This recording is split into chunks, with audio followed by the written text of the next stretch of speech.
Extinção do processo de manifestação de interesse pode acontecer? Então, acredito sim que a manifestação de interesse tenha os seus dias contados em Portugal. A manifestação de interesse veio se tornando um grande problema ao ter sido desvirtuado a sua função social para o que era previsto.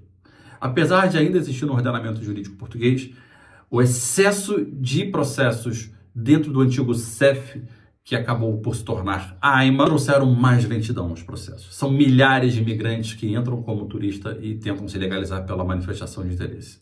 Mas não deveria ser dessa forma.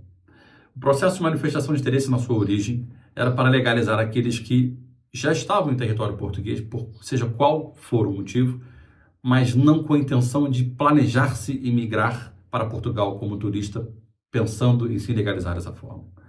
Isso trouxe um grande revés ao governo português e ocasionou esse acúmulo de processos. Também trouxe um outro problema, que é o que está em discussão nesse momento no parlamento português e entre os ministros do atual governo, que são pessoas morando em tendas na frente dos órgãos públicos em Lisboa. Por que isso acontece? São famílias que vêm sem nenhum preparo financeiro, sem nenhum preparo ou planejamento migratório, chegam aqui sem recursos, sem dinheiro nenhum, entram como turista, não conseguem trabalho, não conseguem sobreviver, não conseguem se alojar nem em um quarto, nem em outro lugar, pedem ajuda para voltar para Portugal, para o seu país de origem, para sair de Portugal e, infelizmente, não conseguem. O que ocorre é que tentaram vir de forma incorreta, de forma irregular, ficaram irregulares, não conseguem andar com seus processos de manifestação de interesse dentro dos órgãos pelo excesso de demanda de processo e, por conta disso, o governo português, sim, já discute eventual extinção.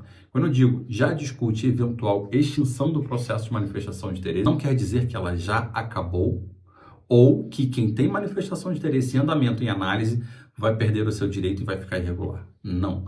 Quem já tem um processo de manifestação de interesse vai ter a sua análise, vai ter o seu processo julgado, seja deferido ou indeferido, vai passar por um processo adequado.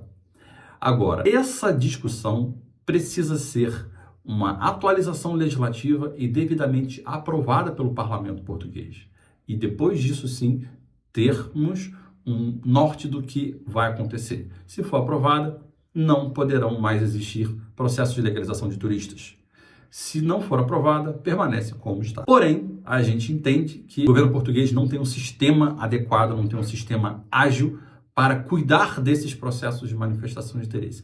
Inclusive, não está conseguindo suprir a demanda para cuidar dos processos de legalização, a renovação de autorizações de residência, nem dos processos tradicionais, nem dos processos oriundos da CPLP.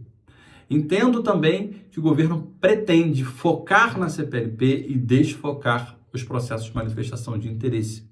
Até porque muitos que utilizam o processo de manifestação de interesse são de países que não são da CPLP, não falam português, não se adequam à cultura em Portugal, tentam impor uma cultura própria, e percebo que os parlamentares estão com implicância nesse sentido, então devem sim travar esse tipo de imigração e pretendem focar em imigrantes das colônias que Portugal colonizou. Então, pessoas que falam português terão uma porta aberta em Portugal com um pouco mais de exigência, conforme eu já mencionei em outro vídeo. Essa é a dica que eu dou para vocês, se planejem e quer saber todo dia de alguma informação ou de algum direito que você tem aqui em Portugal, segue a gente lá no Instagram, @portugal.enóis.